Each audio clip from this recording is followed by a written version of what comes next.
Primera a los Corintios, vamos a leer en el capítulo 5, el final, el verso 12. ¿Acaso me toca a mí juzgar a los de afuera? ¿No son ustedes los que deben juzgar a los de adentro? Dios juzgará a los de afuera. Expulsen al malvado de entre ustedes. Si alguno de ustedes pleito con otro, ¿cómo se atreve a presentar demanda ante los inconversos en vez de acudir a los creyentes? ¿Acaso no saben que los creyentes juzgarán al mundo? Y si ustedes han de juzgar al mundo, ¿cómo no van a ser capaces de juzgar casos insignificantes? ¿No saben que aún a los ángeles los juzgaremos? ¿Cuánto más los asuntos de esta vida? Por tanto, si tienen pleitos sobre tales asuntos, ¿cómo es que nombran como jueces a los que no cuentan para nada ante la iglesia? Digo esto para que les dé vergüenza. ¿Acaso no hay entre ustedes nadie lo bastante sabio como para juzgar un pleito entre creyentes? Al contrario, un hermano demanda a otro, y esto ante los incrédulos. En realidad, ya es una grave falla el solo hecho de que haya pleitos entre ustedes. ¿No sería mejor soportar la injusticia? ¿No sería mejor dejar que los defrauden? Lejos de eso, son ustedes los que defraudan y cometen injusticias, y conste que se trata de sus hermanos. ¿No saben que los malvados no heredarán el reino de Dios? No se dejen engañar. Ni los fornicarios, ni los idólatras, ni los adúlteros, ni los sodomitas, ni los pervertidos sexuales, ni los ladrones, ni los avaros, ni los borrachos, ni los calumniadores, ni los estafadores heredarán el reino de Dios. Y eso eran algunos de ustedes, pero ya han sido lavados, ya han sido santificados, ya han sido justificados en el nombre del Señor Jesucristo y por el Espíritu de nuestro Dios. Después de que tratamos el asunto de si la salvación se perdía o no se perdía, y si usted tiene dudas, tiene que ver el video del domingo pasado. No lo voy a repetir. Pero me he encontrado con varias personas en estos días que me dicen, no, es que si alguien se apartó de la fe, es que nunca fue realmente creyente, nunca fue realmente cristiano. Eso no es lo que dice Corintios. ¿Cuáles eran los pecados de los corintios? De los capítulos que ya vimos, era divisiones en la iglesia, ¿no? Luego ya vimos el incesto y la aprobación o la complicidad de la iglesia.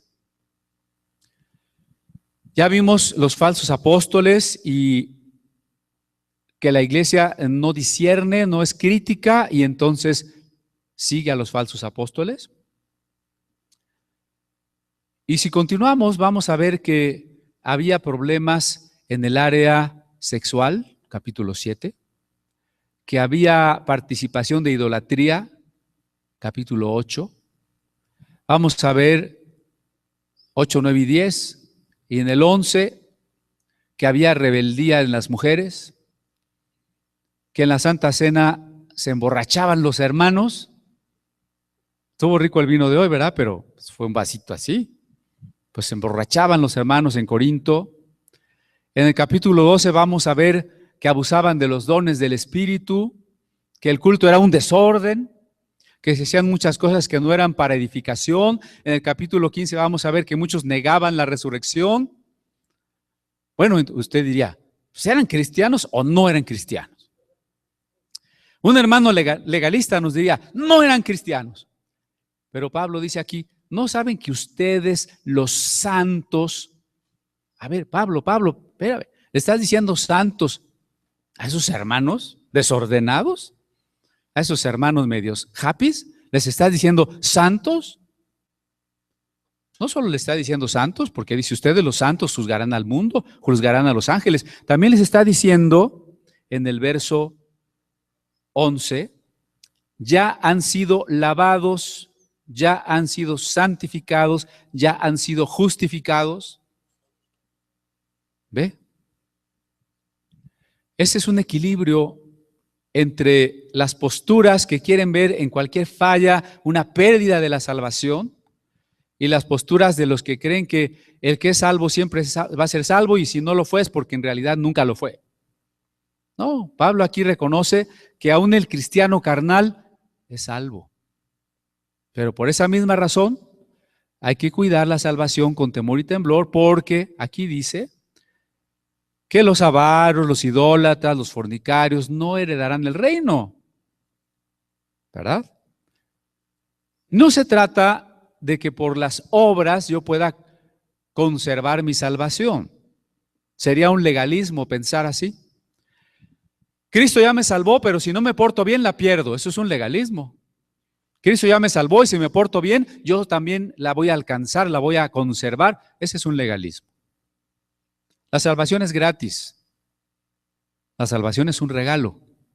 Pero acuérdese que es un regalo que se recibe por la fe. Lo único que necesitamos es la fe, porque un regalo es un regalo para aquel que lo anhela, para aquel que extiende la mano y lo hace suyo. Y eso es la fe. Si yo perdiera la fe, es que lo que estoy haciendo en realidad es hacer a un lado el regalo. Pero antes de llegar a ese punto, permítame volver al principio del capítulo 6, donde habla de los pleitos que había entre los hermanos. Y que además los hermanos se demandaban ante los incrédulos. No me dejará mentir mi hermano Juan Abdías, cuántas iglesias se dividen y se pelean y hasta se denuncian en el ministerio público. Y hasta se agarran a golpes. Y ya se andan partiendo ahí las bancas y se andan jaloneando a los hermanos. Y en la Secretaría de Gobernación saben perfectamente quiénes son los cristianos. Tienen perfectamente ubicados a los pastores, en este sentido negativo del asunto, ¿no? Entonces dice Pablo, aquí ustedes están cometiendo muchos errores. El primero, que entre ustedes no debería de haber fraudes. ¿Cómo es posible eso? Hermano Dani, préstame 10,000 pesos y ahí me los presta el hermano Dani y nunca se los pago.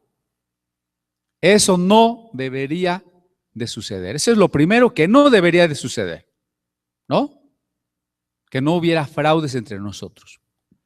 Segundo, que si hay algún asunto que juzgar, lo tendríamos que juzgar nosotros. Porque si un día vamos a juzgar al mundo y vamos a juzgar a los ángeles, y esto ya se los he mencionado varias veces, y hasta les he dicho en son de broma, pero es más en serio que en broma, que nos va a tocar juzgar a Peña Nieto y a Salinas y a Fox. Ojalá me dejen uno de esos a mí. Nos va a tocar juzgar al mundo. Y nos va a tocar juzgar a los ángeles, porque acuérdense que hay ángeles caídos. Y el Señor le ha dado todo juicio al Hijo, y el Hijo le ha dado el juicio a su iglesia. Usted va a desempeñar una tarea de juzgar. Y si nosotros vamos a juzgar al mundo y si nosotros vamos a juzgar a los ángeles, dice, ¿cómo no van a juzgar insignificancias? Le llama insignificancias a los problemas que hay dentro de la iglesia. Y acuérdense que la carta a los Corintios tiene como tema fundamental el cuerpo, el tema de la eclesiología. Y hemos estado hablando por eso de la disciplina dentro de la iglesia. Y hablamos de las diferentes etapas de la disciplina en la iglesia, ¿se acuerdan? Hasta la extrema, que es entregar a Satanás. Por eso aquí el contexto sigue siendo el mismo. A ustedes les toca juzgar. Ahora bien, en el Sermón de la Montaña dice Jesús, no juzguen para que no sean juzgados. Usted va a decir, oiga hermano Cristian, ¿por qué dice que juzguemos si Jesús dijo que no juzguemos? ¿No parece una contradicción? Que por un lado Jesús diga, no juzguen, y por el otro lado Pablo diga, juzguen. Cuando Jesús habla de no juzgar, está hablando en primer lugar de nosotros como individuos. Yo como individuo no puedo tomar la justicia en mi propia mano. Si alguien me hace un delito, comete un delito contra mí, yo no puedo ir y castigarlo. ¿Quién tendría que castigarlo? El Estado. ¿Sí? El Estado. De la misma manera, cuando se habla que la iglesia juzgue, no se trata de que yo juzgue. En primer lugar, yo no puedo juzgar porque, como dirá Hegel, todo juicio en el que yo estoy involucrado va a ser muy fácil que se convierta en una venganza, porque las pasiones me van a dominar. En los juicios en que yo estoy involucrado, siempre yo voy a tener la razón. Y el otro es a quien yo voy no a juzgar, incluso a condenar, a reprobar. El Señor no quiere que hagamos eso como individuos, no quiere que juzguemos, no quiere que odiemos, no quiere que estemos sin perdonar, no quiere que deseemos el mal para el otro. En ese sentido, no debemos de juzgar. ¿En qué sentido sí debemos de juzgar? Como iglesia. La iglesia como cuerpo, la iglesia como organismo estructurado, tiene que juzgar. Porque si la iglesia no juzga, la iglesia sería un desorden. Y si en alguna acepción la palabra juzgar quiere decir hablar mal o tener resentimiento o deseos malos contra una persona, en su sentido más amplio y preciso, la palabra juzgar quiere decir distinguir. Distinguir entre lo que es justo y lo que no es justo, entre lo que es bueno y lo que es malo, entre lo que es verdadero y lo que es falso. Y en ese sentido, distinguir una doctrina verdadera de una falsa, distinguir a un predicador o a un apóstol verdadero de uno falso, distinguir a un hermano si está actuando bien o mal, si necesita una ayuda o necesita incluso una amonestación. Es una tarea, responsabilidad de la iglesia, una tarea de la que la iglesia no puede prescindir, no se puede hacer a un lado, es ineludible. La iglesia tiene que juzgar. Y dice Pablo, evidentemente el primer error es que entre ustedes haya cosas que no debería de haber. El segundo error es que la iglesia no esté juzgando y resolviendo las cosas como las tendría que resolver si algún día incluso va a juzgar al mundo. Y el tercer error es que recurramos a los incrédulos, porque leía yo una cita que hace Pablo del Antiguo Testamento respecto a los judíos y dice que como conocemos la ley y no la cumplimos, el nombre de Dios es blasfemado entre los gentiles. Lo dice Pablo respecto a los judíos, allí en la carta a los romanos, ¿no? Pero también es cierto respecto de la iglesia, entendiendo por gentiles los no creyentes. El nombre de Dios es blasfemado por nuestra causa. Hace rato hablaban, pues creo que Abdías y Sara, ¿no? De lugares donde se practican cosas raras.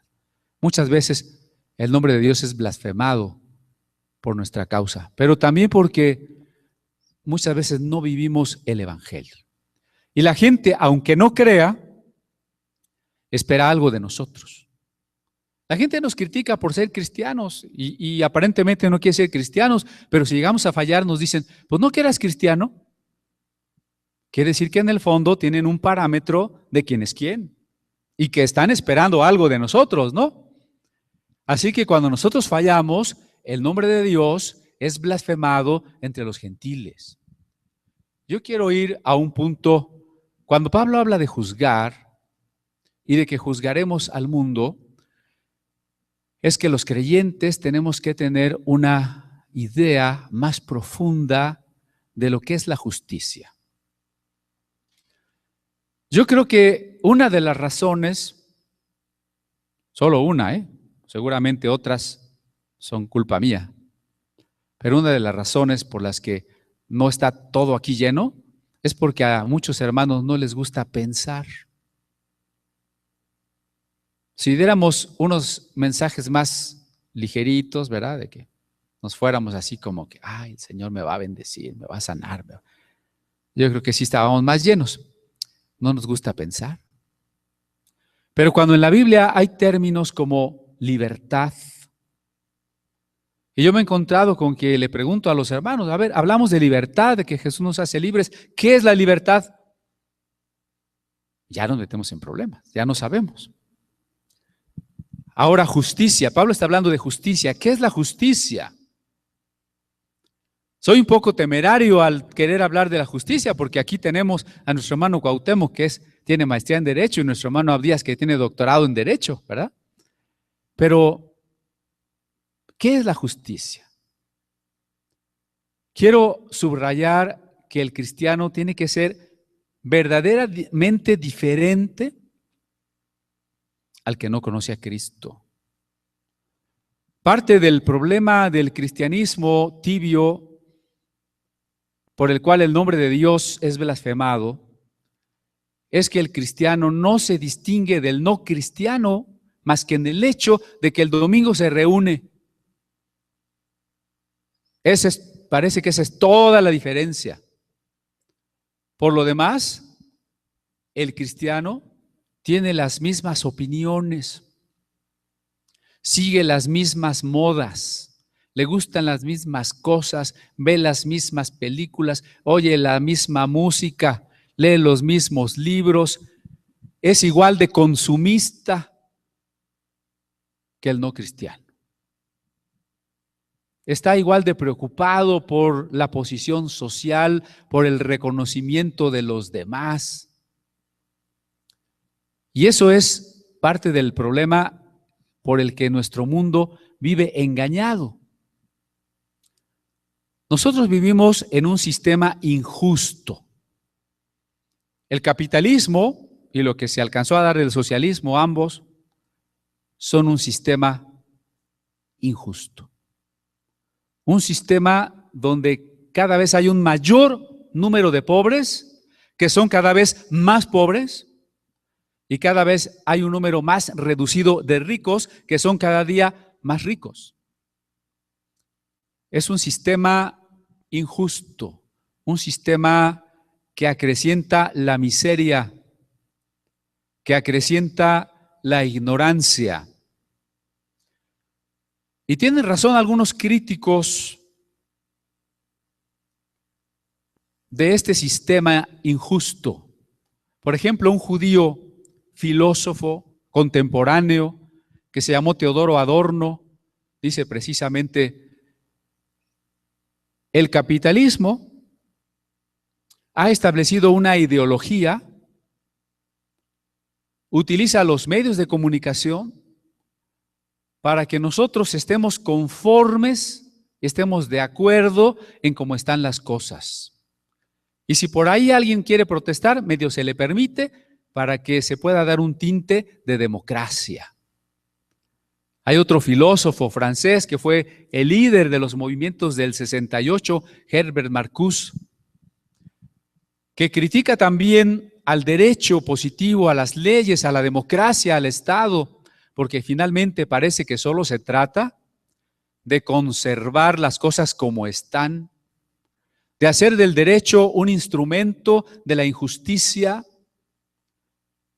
pretextando a la razón, pero la razón realmente ahí no juega un papel importante, sino la racionalidad instrumental, en donde los principios y los valores se han perdido, donde la tecnocracia, el poder de los tecnócratas, de los medios en vez de la consecución de los fines, es lo que reina.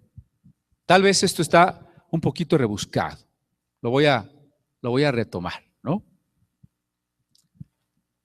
El cristiano tiene que tener una mentalidad crítica para no dejarse convencer por todo lo que oye, por todo lo que la gente dice, por todo lo que pasa en la televisión, por los mismos libros que la gente lee. ¿Por qué?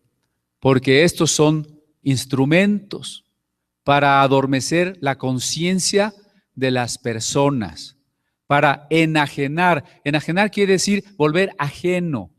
En vez de que yo sea dueño de mi conciencia y pueda entender racionalmente la realidad, soy arrastrado a volverme ajeno a mí mismo, a volverme ajeno a la realidad, porque entonces empiezo a pensar que las cosas importantes de la vida son los modelos que se me ofrecen, por ejemplo, en la televisión. Yo creo que la mayoría de los cristianos vive anhelando esos modelos, ¿no? Quiere ser físicamente como las personas famosas. Quiere o piensa que tener la capacidad de comprar todo lo que le anuncian es alcanzar la felicidad. Sigue pensando que una persona vale por las cosas que tiene, por cuánto gana, por lo que ha logrado o por los títulos que tenga. El cristiano tiene que volver a los parámetros bíblicos. Lo verdaderamente valioso son las personas, no las cosas, no el poder, no el dinero. Esos son los medios. Lo verdaderamente valioso son los fines, y los fines son las personas. Y lo que tenemos que tener muy claramente son los valores, los principios que la Biblia nos presenta con respecto al amor. El creyente tiene que poner el amor en el centro de sus relaciones, en el centro de su manera de entender el mundo y de tratar a los demás. Porque decíamos el domingo pasado que muchos principios de la administración ven solo a la gente como recursos humanos, como herramientas para ganar dinero. Y mucho de la filosofía posmoderna, de la filosofía relativista de nuestro tiempo, termina con la idea de razón para hacernos pensar que cada quien tiene su verdad, que cada quien puede decidir lo que es bueno y lo que es malo, para decir que no existe una verdad, sino solamente las palabras, el lenguaje, la hermenéutica, y entonces pareciera que ningún ser humano es verdaderamente capaz de conocer la verdad. Parecería que entonces no hay una razón universal de donde se derivan conceptos siempre válidos, universales, como la libertad, la justicia, la santidad o el amor. Nosotros como cristianos tenemos que rechazar todo lo que huela a relativismo. Recordaba yo a dos alumnos que llegaron a pasar por las aulas del Museo de la Biblia, pero que finalmente se fueron con las corrientes o filosóficas o antropológicas relativistas, y eso les ha afectado toda su visión de la Biblia. Les voy a poner un ejemplo para que vean a qué tipo de absurdos nos puede llevar a veces el relativismo. Decía uno de ellos que cuando Saúl le pidió a su escudero que lo traspasara, ¿se acuerdan? Que Saúl estaba herido y no quería morir en manos de los filisteos y le pide al escudero que él mismo lo mate. Pues esta persona interpretaba, según él desde la antropología, que lo que Saúl le estaba pidiendo al escudero al decirle que lo traspasara era que le infligiera una relación homosexual, para que me entiendan, ¿no? Y ese es solo un ejemplo de las muchas cosas absurdas que dicen hermanos que alguna vez estuvieron estudiando la Escritura, pero que finalmente, en vez de juzgar con la Escritura al pensamiento del hombre, quisieron someter la Escritura a una moda filosófica. No solo tenemos que rechazar, todo lo que huela a relativismo, sino también todo lo que el cristiano vaya dándose cuenta en su despertar, que es lo que mantiene dormida a la gente, a las masas. Porque a veces pensamos que nosotros no estamos tan enajenados. Bueno, a lo mejor no, pero súbase usted al metro y empiece a ver a la gente a su alrededor. ¿Realmente son personas que conocen la verdad? que siquiera entienden cómo están siendo dominados, cómo están siendo engañados. A veces parece que con gusto cooperan con su propia enajenación. Ahorita que venía yo en el metro con Sofi, ¿no? Veíamos a muchos jóvenes vestidos de maneras muy estrafalarias, como cholos y como raperos y como darketos y como punks. Y solitos están cooperando para que los enajenen, para que los arrastren, para que los manipulen. Porque al mundo le interesan solamente dos cosas: el dinero y el poder. Son los dioses del mundo, el dinero y el poder. Entonces, el cristiano no es solamente aquel que no toma, que no fuma, que no roba, que no mata. El cristiano tiene que ir a una mayor profundidad. ¿Qué es la justicia? Hoy hay muchas leyes injustas. Han pasado por las vías de la legalidad. Son legales porque son leyes, pero son injustas. Son injustas porque están contra la moral. Por ejemplo, las leyes que aprueban el matrimonio homosexual. La noticia de hoy es que en el Estado de México se realizó la primera boda homosexual. Esa es una ley injusta, ¿no? Legal, pero injusta. O las leyes que aprueban el aborto. O leyes que han entrado en la Constitución, pero que son anticonstitucionales, como las leyes que favorecen que las riquezas de la nación otra vez vuelvan a quedar en manos de los ricos. O las leyes que le dan el privilegio a los concesionarios de televisión, de radio, para que digan lo que quieran. Sí, ahí están en la ley. Y pasaron un proceso en el Congreso, pero son leyes injustas, son leyes inmorales. Por eso el cristiano tiene que tener una idea más precisa de la justicia. ¿Qué es la justicia? Hace 2 domingos lo decíamos en parte. La justicia es la forma del amor. No está peleada, no está contrapuesta la justicia con el amor. La justicia es la forma del amor. Porque para que haya justicia verdadera, el contenido de la justicia, tiene que ser el amor. Entendamos por la justicia la posibilidad de que un ser se realice conforme a su naturaleza. Es decir, que un hombre pueda seguir siendo hombre. Si yo lo mato, ese hombre ya no va a poder seguir siendo hombre. Si yo le impido desarrollarse para llegar a la plenitud de ser hombre, estoy cometiendo una injusticia. Todo lo que estorba al pleno desarrollo de lo que un ser debe de ser según su naturaleza es injusticia. De ahí que el creyente sabe que la justicia no es meramente seguir las leyes, porque muchas leyes pueden ser injustas. Leyes no escritas, como el derecho consuetudinario, ya nos decía nuestro hermano Abdías, de cómo por usos y costumbres, nosotros le llamamos abusos y costumbres, muchos hermanos son expulsados y aún asesinados por leyes tradicionales. El derecho positivo, es decir, el derecho escrito, tiene también mucho de verdad, tienen estos discípulos de la escuela de Frankfurt al decir que no es más que la herramienta para mantener la injusticia de una democracia capitalista. Es cierto. Pero eso no quiere decir que nosotros pensemos que no hay un valor universal, que no hay una cosa que se llame justicia, que es siempre la misma, porque a fin de cuentas es un atributo de Dios. Así como el amor es un atributo de Dios, la justicia es un atributo de Dios.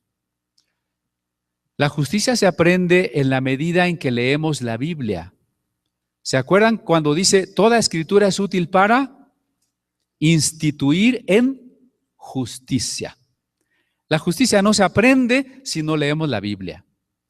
Cuando yo veo a algunos de estos filósofos, otro que se llama Habermas, y se quedan tan a medio camino, sí critican, pero no dan nunca una solución, digo, les faltó leer la Biblia, ¿verdad? Les faltó leer la Biblia porque la Biblia es inspirada. y útil para instituir en justicia. Yo no voy a saber lo que es justo si no he meditado en la ley de Dios. Para poder vivir en la justicia necesito la llenura del Espíritu Santo. Porque si la justicia es un atributo de Dios, no está separado del amor ni es contraria al amor, porque todos los atributos de Dios tienen en el fondo una unidad, porque Dios no es un conjunto de pedacitos. Dios no es que voy a sumar el amor, al amor le voy a sumar la santidad, a la santidad le voy a sumar la justicia y a la justicia le voy a sumar, ¿qué otra cosa? La misericordia, la gracia, etcétera, ¿no? Y entonces Dios me queda como una rueda de pedacitos. No. Uno de los atributos de Dios se llama la simplicidad, es decir, Dios no tiene partes. Por tanto, todos los atributos de Dios en el fondo son su propia naturaleza, ¿no? Y si la justicia es un atributo divino, la justicia nos es compartida por el amor del Espíritu Santo. Solo aquel que es movido por el Espíritu Santo puede entender y puede practicar mejor la justicia. Pero Dios no nos ha dejado sin ella. Evidentemente, el gobierno, el Estado es necesario, porque si no, viviríamos en un caos. Con todo y lo terrible que pueda ser el gobierno, imagínense que no hubiera gobierno, que no hubiera banquetas, ni semáforos, ni policía, ni nada. Yo creo que ni saldríamos de la casa, ¿verdad? De por sí los ladrones se meten a la casa, ¿no? Imagínense. Entonces, el cristiano necesita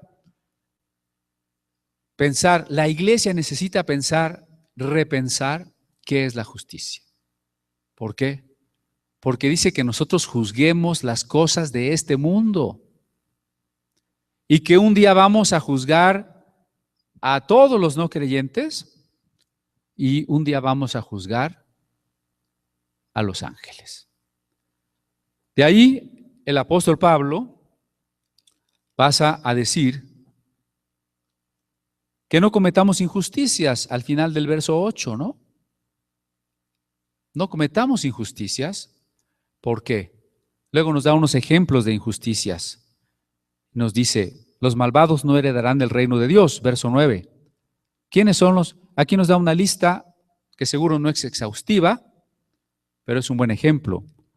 Los fornicarios, los idólatras, los adúlteros, los sodomitas, los pervertidos sexuales, los ladrones, los avaros, los borrachos, los calumniadores, los estafadores. Ya perdí la cuenta. ¿Cuántos son? A ver, pues ahí está, cuéntenle.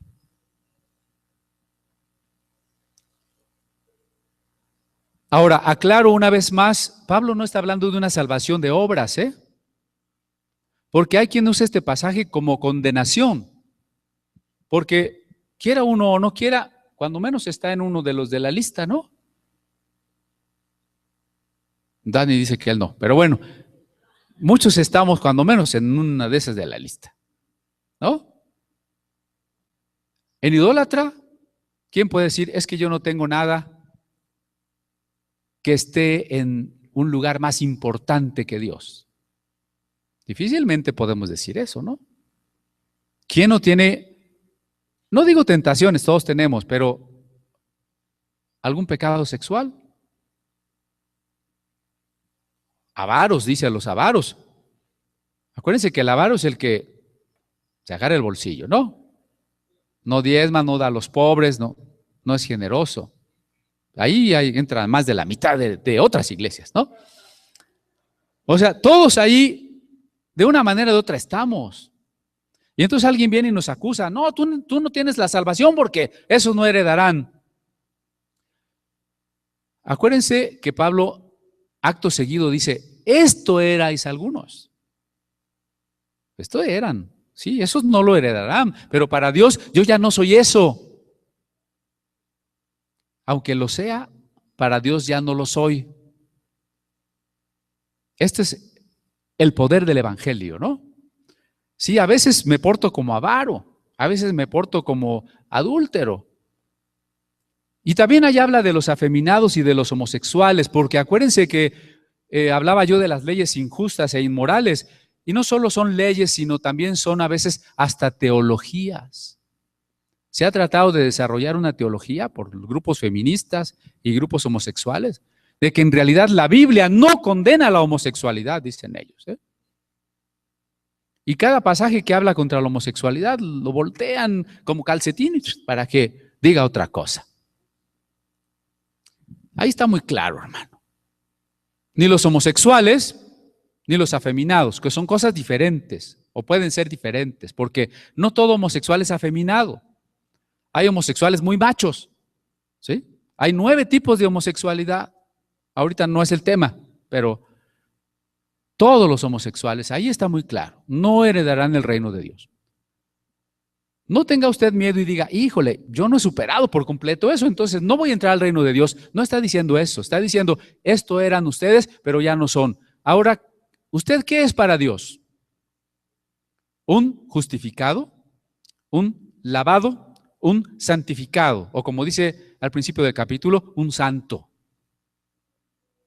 Y como les pregunto a veces, y en otras iglesias pregunto y siempre se quedan con la duda, digo, levanten la mano los santos, los que son santos.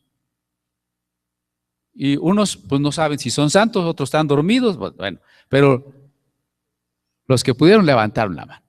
Los que estamos aquí, si hemos creído en Cristo, somos santos. Y ya somos lavados. Hermano, pero es que yo esta semana, sí, de acuerdo, qué bueno que lo reconoce, pero usted es un lavado. Hermano, pero es que yo a veces, qué bueno y evítelo, pero usted es un justificado. Usted es un santificado, ¿de acuerdo? Entonces, ¿por qué Pablo nos recuerda que esas personas no heredarán el reino?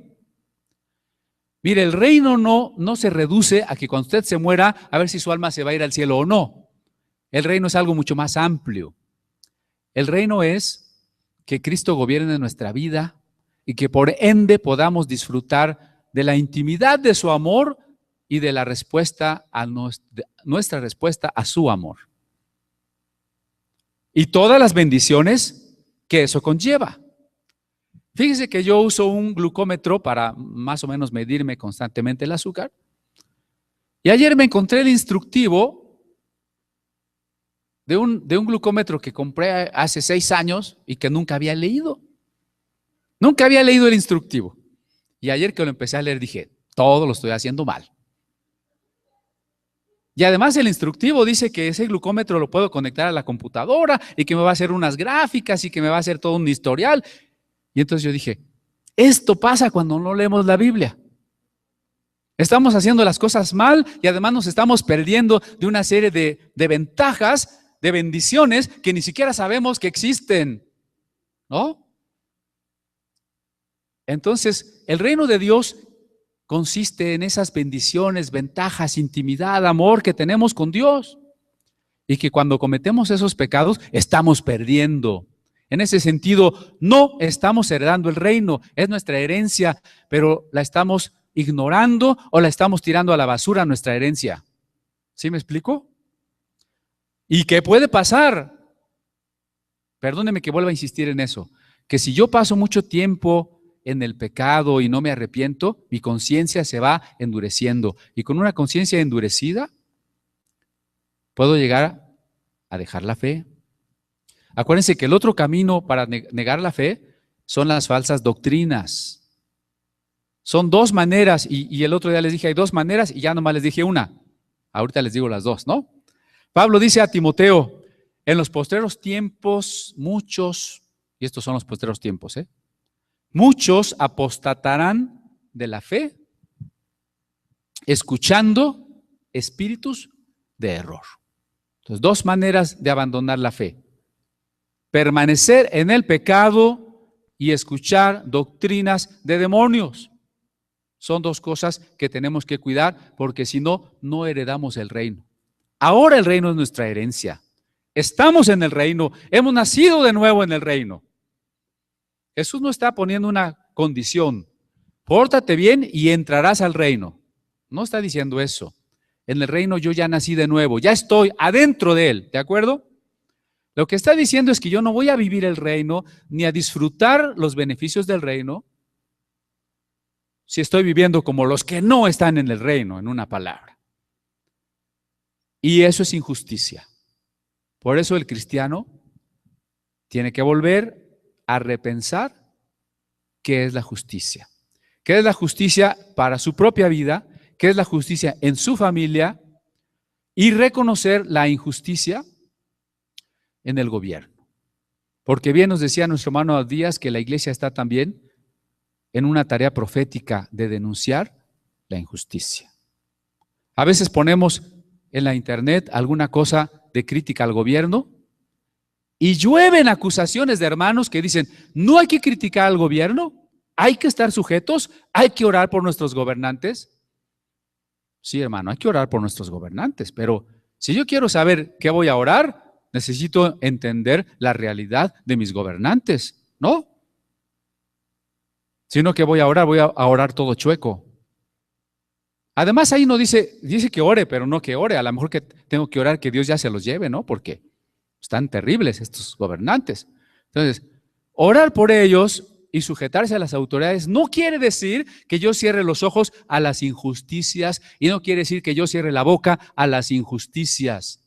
Este sistema está diseñado para que si alguien protesta, su protesta se vuelva impotente y solo simule democracia, o para que de plano la gente no quiera protestar, para que la gente acepte, dé su consentimiento, esté de acuerdo y esté a gusto con un sistema que la explota y la domina. Eso es lo más terrible.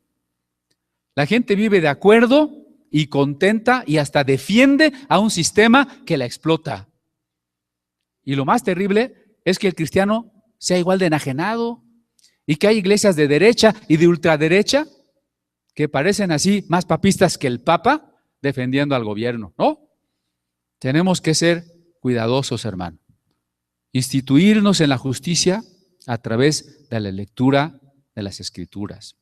Rendir nuestra vida al Espíritu Santo para que nos guíe en el camino de la justicia. Y como iglesia, según lo que hemos leído hoy, juzgar los problemas y los pecados que se dan en la iglesia. Y estar preparados, porque un día el Señor nos va a pedir cuentas de todo. Aunque vayamos a ser salvos, pero acuérdense que así como por fuego. Sí me voy a salvar, pero qué pena que el Señor me tenga que reclamar cosas. Me va a dar mucha vergüenza. Y un día nosotros vamos a juzgar al mundo y a los ángeles.